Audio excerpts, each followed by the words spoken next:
Bíblia, idolatria e hipocrisia. 1. Idolatria. É comum vermos protestantes acusando católicos de idolatria, devido ao culto aos santos. Isso ocorre por uma razão muito simples. Os protestantes não adoram a Deus, mas o veneram. Os católicos adoram a Deus e veneram seus santos. Assim, ao ver um católico venerando um santo, o protestante, que venera a Deus, acha que o católico está prestando a um santo uma homenagem que só compete a Deus. A veneração é aquilo que os filhos têm para com seus pais. Eles pedem ao pai e à mãe. Eles agradecem e eles louvam seus pais. A adoração é aquilo que um macumbeiro faz com seus orixás, oferecendo-lhes sacrifícios de bichos, e um católico faz de maneira incruenta e infinitamente superior para Deus, no sacrifício único e perfeito de Cristo, tornado novamente presente em cada missa. O protestante presta a Deus um culto de veneração, reunindo-se com outros protestantes para cantar louvores a Deus, pedir-lhe graças e agradecer as graças concedidas por sua misericórdia. Ao ver assim um católico prestando culto de veneração a um santo, reunindo-se com outros católicos para cantar louvores ao que um santo fez pela graça de Deus, para pedir ao santo que peça a Deus graças e para agradecer as graças concedidas por Deus em resposta ao pedido feito pelo santo, o protestante acha imediatamente que o católico estaria dando a um santo, uma criatura, que não é Deus, o que é devido a Deus. É um lamentável engano. O mais engraçado, porém, neste engano é ver que os protestantes fazem exatamente a mesma coisa que os católicos, mas em referência a pessoas que ainda estão aqui na terra, pessoas que ainda podem cair em pecado e afastar-se de Deus. O protestante pede aos amigos que orem por ele a Deus, como um católico pede a um santo. O protestante agradece aos amigos que intercederam por ele junto a Deus quando suas orações são atendidas. O protestante louva o que é feito por outro protestante que ele acha ser devido à graça de Deus. Apesar de acusar injustamente os católicos de idolatria, porém, o protestante parece não perceber que quem aponta um dedo para alguém está apontando três para si mesmo. Os protestantes vivem e pregam a idolatria do papel. Como assim? Ora, nosso Senhor Jesus Cristo disse e fez muitíssimas coisas que não estão na Bíblia. São João afirma isto com todas as letras no fim de seu evangelho. João 20,30 a 31. Do mesmo modo, vemos por exemplo nosso Senhor explicando no caminho de Emaús, Lucas 24,27, as profecias do Antigo Testamento referentes à sua paixão e ressurreição. A explicação dada por ele, porém, não está escrita na Bíblia, do mesmo modo como muitíssimas pregações e explicações que fez aos apóstolos. Ora, ele disse para os apóstolos ensinarem tudo o que ele ensinou a eles. Mateus 28,20. O protestante, porém, afirma que o que não está na Bíblia não interessa, sola Escritura, esquecendo-se de que não só não está escrito na Bíblia que só vale o que lá está, quanto o que não está escrito na Bíblia que nosso Senhor mandou escrever Bíblia alguma. A Bíblia, esquece ele, é mera criatura de Deus. Criatura santa,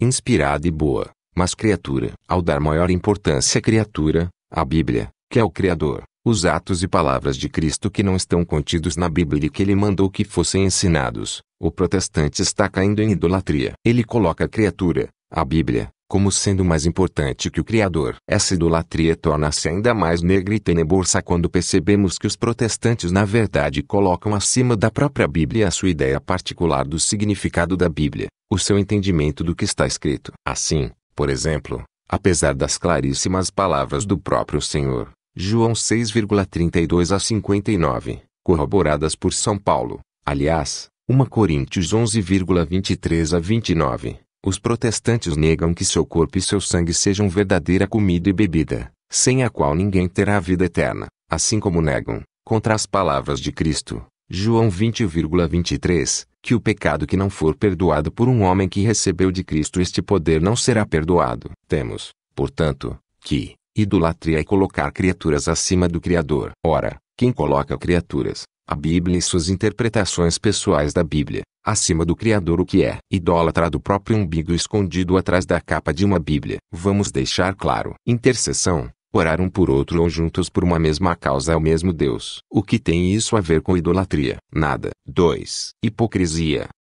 Jesus pediu que houvesse união para que todos creiam. Caso não haja união, a consequência será o aumento do ateísmo, a expansão do islamismo e coisas piores decorrentes. A questão é simples. Se Jesus fundou uma igreja, a sua, e prometeu que as portas do inferno jamais prevaleceriam contra ela, quem é que pode pretender fundar outra, melhor, alegando que a Igreja de Cristo foi corrompida. Esse é um julgamento que vai contra a promessa de Cristo. O Deus não tem poder para manter sua Igreja nos trilhos. E o pior é que julgam a Igreja com base num princípio, sola Scriptura, que nunca foi adotado pela Igreja por mais de 15 séculos. Não é bíblico e nem poderia dar certo por razões evidentes. O fato óbvio é que a Babel cristã de hoje tem origem no sola Scriptura, em que todos julgam a todos e ninguém ouve ninguém. Não há autoridade. Não há respeito por nada além do próprio umbigo. Mas há autoridade. Esqueceram do que Cristo fez. Disse e prometeu. Jesus disse a Pedro diretamente e somente a Pedro: eu te darei as chaves do reino dos céus, onde chave é autoridade e poder, no caso divinos. Esta passagem bíblica é essencial para se entender a intenção de Cristo e de Deus. E ela é muito objetiva e clara. Ou seja, há rebeldia e julgamento sim do que nunca deveria ser julgado, mas obedecido com humildade. Então, quando aparece alguém pedindo a união, fica a pergunta: e quem está dividindo e por quê? A Babel religiosa de seitas e imitações da Igreja é o que levou o protestantismo com base no sola Scriptura é fruto evidente de uma árvore podre. Obra de Deus divide. Os protestantes não fazem ideia do mal imenso que causam ao corpo de Cristo, conscientemente ou não. Não nos cabe julgar as intenções, mas apenas avaliar os fatos decorrentes. É como um câncer. Voltamos ao que Jesus pede: união, para que todos creiam. 3. Fé. No protestantismo, a fé simplesmente não importa. O papel da doutrina é proporcionar um mínimo denominador comum para que cada um possa criar a sua própria fé. É enganoso pensar que, devido aos protestantes falarem muito de fé, fiéis ao princípio sola fides adotado pelos reformadores desde o século XVI, eles dão alguma importância real à fé definida catolicamente como virtude sobrenatural infusa pela qual cremos firmemente todas as verdades reveladas por Deus e propostas pela Igreja. Os protestantes chamam de fé algo bem diferente. Fé, para o protestante, é a certeza da salvação, ou seja, uma versão demoníaca e cheia de soberba da esperança. Nós, católicos, temos a esperança de que seremos salvos. Eles acham que já foram salvos, que o Jesus deles já os salvou e o céu é garantido. E esta certeza demoníaca é o que eles chamam de fé. Não interessa a crença, não importa a doutrina, não interessa a revelação. Para o protestantismo, fé independe dessas besteiras católicas irrelevantes. É por isso que a literatura protestante é muito mais semelhante a livros de autoajuda que a livros de estudo teológico ou de devoção.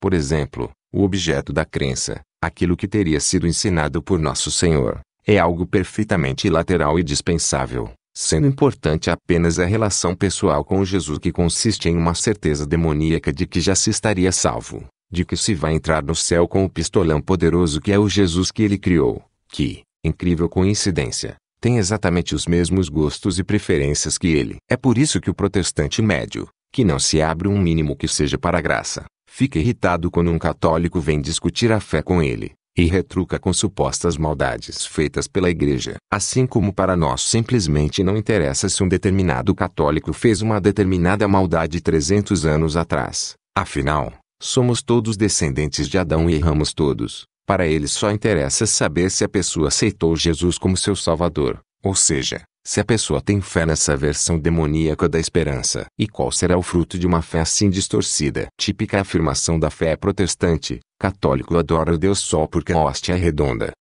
Isso é fé. Fé irracional não é fé, é ilusão, ou então devia estar no hospício. Uma mentira repetida 1000 vezes continua sendo mentira. Mas o protestante prefere uma mentira anticatólica do que o testemunho de milhares de santos, cristãos exemplares de vida inquestionável que provaram sua fé pelos frutos. É patético constatar que o protestante considera a sua fé superior à de todos os santos. É patético que o protestante prefira ignorar São Paulo quando manda ouvir a Igreja Casa de Deus, apostólica, coluna e sustentáculo da verdade, para ouvir Lutero, que dizia que Cristo fornicou com Maria Madalena. Dá pena. Quem se recusa a reconhecer a verdade em vida, terá que confrontá-la na morte. 4. Bíblia infalível. Ora leiam literalmente um trecho, como a questão das imagens, ora simbolicamente, como a questão do corpo de Cristo na ceia. O raciocínio protestante é sempre o mesmo. A história estará certa se estiver de acordo com o que o protestantismo ensina, e estará errado se discordar. O mesmo fazem com as escrituras. O mesmo fazem com a patrística. O mesmo fazem com qualquer argumento contrário ao que querem. Assim, graças ao princípio do sola Scriptura, que não é bíblico mas todos adotam, há igrejas que chegam a negar transfusão de sangue, outras não, que batizam crianças, outras em que mulher não pode andar de calça, outras em que o aborto é permitido, outras em que casamento gay é aceito, outras que negam a Trindade, outras que pregam a teologia da prosperidade. Enfim, uma babel completa de doutrinas contraditórias e incoerentes. E a maior contradição, qual é? Todos se dizem infalíveis bíblicos, e o que têm em comum? São anticatólicos ferrenhos. Se a igreja diz sim, o protestante diz não. Se a igreja diz não, o protestante diz sim. Esse é o resumo do protestantismo. 5. Sola Scriptura. Pedro afirma claramente que pessoas pouco instruídas ou não firmes podem deturpar as Escrituras. São Pedro, assim vos escreveu também o nosso caríssimo irmão Paulo, segundo a sabedoria que lhe foi dada, falando-vos dessas coisas, como faz também em todas as suas cartas. Nelas há, porém, alguma coisa difícil de compreender, que as pessoas pouco instruídas ou pouco firmes deturpam, como fazem também com as outras Escrituras, para sua própria ruína. 2 Pedro 3, 15 a 16. Ou seja, se a Escritura pode levar ao engano, então o sola Scriptura, fundamento de todas as doutrinas protestantes, é falso. E se o sola Scriptura é uma mentira, então o protestantismo e todas as igrejas anticatólicas que dele surgiram são uma grande farsa que só servem ao diabo para dividir os cristãos. E agora, quem que diz crer nas Escrituras vai negar o que está na Bíblia? Ensina Santo Agostinho: se você acredita no que lhe agrada nos evangelhos e rejeita o que não gosta, não é nos evangelhos que você crê, mas em você mesmo. 6. Conclusão. O protestantismo é uma aberração cristã, fruto de uma fé irracional e contrária à Igreja Apostólica fundada por Cristo, as Escrituras e a história do cristianismo. Seu principal fruto é dividir o cristianismo, prova irrefutável do erro.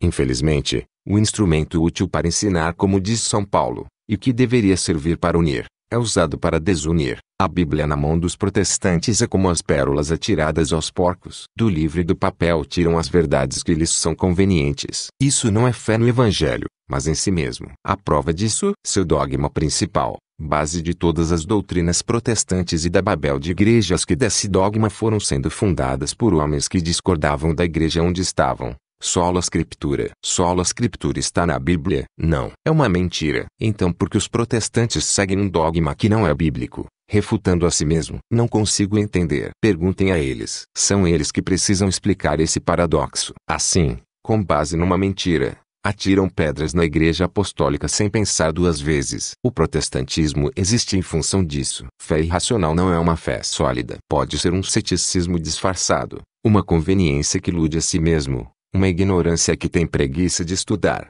um preconceito alimentado por clichês anticatólicos, etc. A realidade é que pastores ensinam muitas coisas erradas e o irmão protestante não percebe. Cabe a quem sabe ajudar a quem não sabe. Ensina Santo Agostinho que morte piora para a alma do que a liberdade do erro. Ensina São Tomás de Aquino: não se opor ao erro é aprová-lo, não defender a verdade é negá-la. A salvação de muitos depende da oração e do amor de poucos. Cláudio Maria. Retirado do site http://www.pr.gonet.biz/kb_reais do php. Pref igual HTML num igual 3512. E transformado em audiobook por católico formado e informado é católico preparado.